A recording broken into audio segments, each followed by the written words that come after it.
The FBI holds a file on the new Project Blue Book. Beginning in 1952, the United States Air Force (USAF) conducted a project investigating the potential national security threat posed by unidentified flying objects (UFOs). The program, designated Project Blue Book, succeeded other USAF investigations including Project Sign 1947 and Project Grudge 1948. Project Blue Book headquartered at Wright-Patterson Air Force Base in Ohio. Over the next 17 years, Project Blue Book analysts and researchers investigated thousands of reported sightings of UFOs.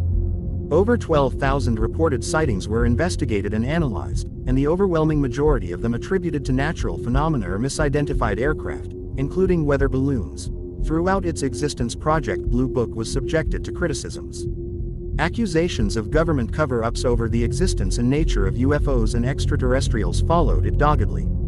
It was accused of a lack of scientific methods, inadequate investigations, and poor analytical techniques. In 1968, the report of another USAF study, conducted at the University of Colorado and referred to as the Condon Committee, issued its report. It concluded that nothing has come from the study of UFOs in the past 21 years that has added to scientific knowledge. It further recommended the U.S. government not establish a program to investigate reported sightings of UFOs. Though the report, known as the Condon Report, was received with controversy, the following year the USAF officially terminated Project Blue Book. Its records and reports were turned over to the National Archives. After investigating 12,618 reported sightings, Project Blue Book listed 701 as unexplained. As soon as Project Blue Book ended, its findings came under attack by conspiracy theorists, who claimed a government cover-up of UFO information, as well as by scientists and analysts who criticized its methods and thus dismissed its conclusions. The FBI did not participate in Project Blue Book. In 1977, the USAF received a letter representing a public inquiry, forwarded from the FBI, to whom it had been originally sent. In its reply to the FBI, the Air Force noted that Project Blue Book had been terminated in December 1969, and its records and conclusions sent to the National Archives. It also enclosed a summary of its conclusions, noting that there has been no evidence indicating that sightings categorized as unidentified are extraterrestrial vehicles.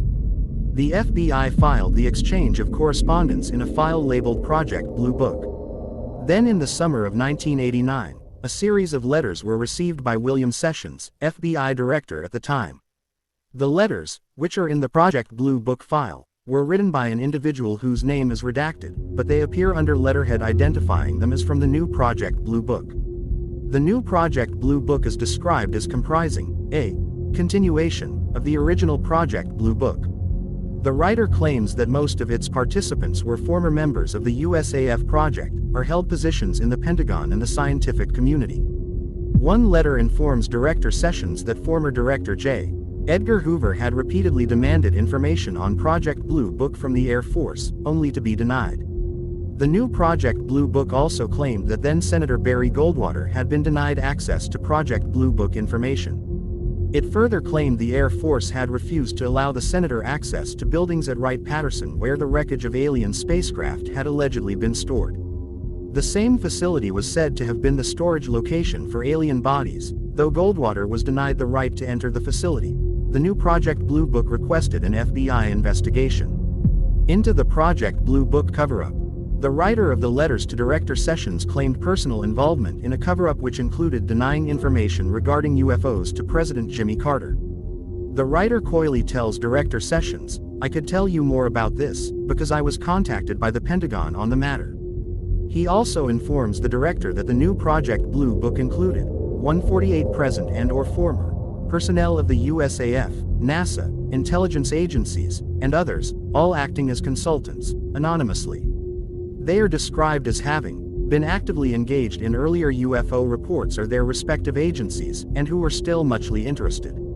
The writer directly accuses the USAF of keeping its true findings derived from Project Blue Book from senior government officials, the general public, and even the President of the United States. Director Sessions is directly challenged that word is used by the writer to investigate the cover-up and reveal the truth about the Air Force findings. Yet the writer also warns Director Sessions that he too is likely to be subjected to a bureaucratic runaround. The new Project Blue Book implied a high-level USAF cover-up and warned Director Sessions to go beyond the Air Force and into the other agencies, such as the Office of Defense, CIA, etc. It also informed Director Sessions, President Bush George H.W. Bush, when asked about UFOs, told the person asking, "You don't know the half of it." The letter writer then reminds the director of the FBI that President Bush was formerly with the CIA. The writer closes with an expression of hope of reaching a final conclusion regarding the nature and presence of UFOs, if that conclusion is an honest one. FBI Director Sessions claimed the FBI did not conduct investigations into UFO sightings. Another document in the FBI's released Project Blue Book file is a letter from Director William Sessions, addressed to the unidentified correspondent from the new Project Blue Book.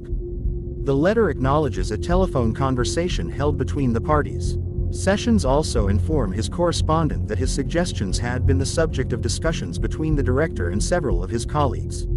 Sessions then informed the representative of the new Project Blue Book that the investigation of UFOs is not, nor has it ever been, the responsibility of the FBI. The director suggests contacting the National Archives, where the Project Blue Book records reside. He further suggests the new Project Blue Book seek additional information from NASA, which had earlier been asked by President Jimmy Carter to conduct investigations into UFOs. The agency declined the request.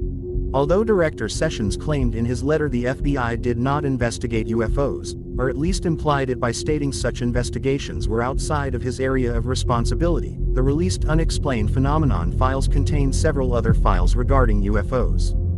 In fact, of the 9 files in the category released to date, 7 regard UFO sightings and reports.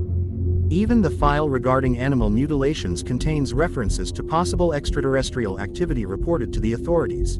According to the correspondence from the new Project Blue Book, contained in the file, some of the reports of UFO activity were made by FBI agents in the 1950s and 1960s. The FBI may never have been tasked with UFO investigations, but its agents seem to have been at least on the periphery of them for decades. Thanks for listening.